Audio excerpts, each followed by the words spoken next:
So what do you expect for this year? Well, I think I expect 270 exhibitors to come with the best artworks that are on the market at the moment, and basically to see the interchange of all these incredible objects, incredible people in the fair coming back to Maastricht in March. But the context is very difficult now, right? Context? For, Context like geostrategical, economic, social, all over the world. So how do you prepare yourself to that? I mean, the fair. You have to basically be ready for everything that you can. We prepare as much as we can, and we just need to make sure that everything logistically is here, because that's probably the first question. Then beyond that, thankfully, we have a team that's many of whom have been working here for more than 20 years. But we also have a big marketing team. We've got people working on relationships in museums and trying to get them to come and to buy and to sort of culturally exchange.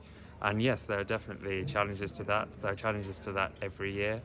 Certainly in the current economic climate and political climate, these are additional challenges. But we think that we're able to put on an amazing event, an amazing opportunity for people to interact with art and to sort of remind themselves why cultural heritage is important, why art is important. That's, for example, why we're doing our inaugural Tefaf Summit this year on cultural heritage, because these are all really important issues. And yes, there are challenges, but I think we still want to be there to try and respond to those challenges and to see what we can do about it. What about the audience this year? There is obviously a sort of long history of a lot of collectors and museums coming here, but this year and certainly in recent years, especially since COVID, when a lot of exhibitors perhaps had got to the point where they did art fairs because art fairs were important and art fairs were wonderful for their sales, and perhaps they met new clients. Now they expect so much more from their fairs and from the foundation that runs the fair. For example, that our press team is working year-round to place incredible stories about objects that have been bought or seen at the fair, where they've ended up. They expect a huge sort of marketing strategy and what the foundation stands for in itself.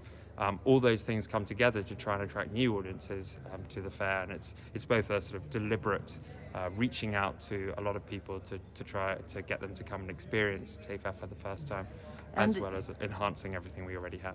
But do you think there is what about the prices I think in this context? I think that's a really interesting question, because I think when Tefaf is compared to other fairs, Tefaf can be seen sometimes as, perhaps because it's older art, as perhaps snobby or more expensive than say some of the other big fairs that you maybe know their names, like Art Basel or Frieze or even fairs like Brafa or Art Rotterdam. And I find that sometimes people assume that because it's older art and because it's a very famous name, that the art is going to be really expensive or inaccessible. I don't find Tefaf is like that at all. I think, for example, that we insist on labels is a very important step for new and emerging collectors to engage with the art. Those labels quite often, or mostly do, thankfully, include prices, which I think, again, is very important, because I think if you're someone who hasn't really bought art before, to come into a fair and to experience it for the first time, I think Tefaf is a wonderful starting point that actually a lot of the fairs that Tefaf is compared to are not. If you walk onto a stand at a big modern and contemporary gallery, there's no label, there's no prices, there's no explanation. But most of the time there's no prices on the labels. I think there are a lot more prices on labels here than there are at most fairs. Really? Yeah. I've not seen any prices here.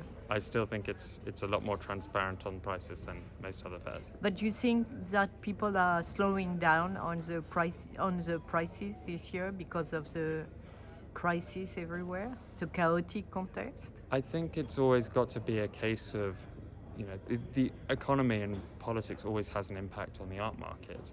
They aren't directly correlated, but I also think that there are always going to be opportunities economically for perhaps collectors and for people who want to buy art, to buy art perhaps when the market might not be as strong in that particular artist or in general. So it might well lead to other opportunities rather than just challenges. Merci.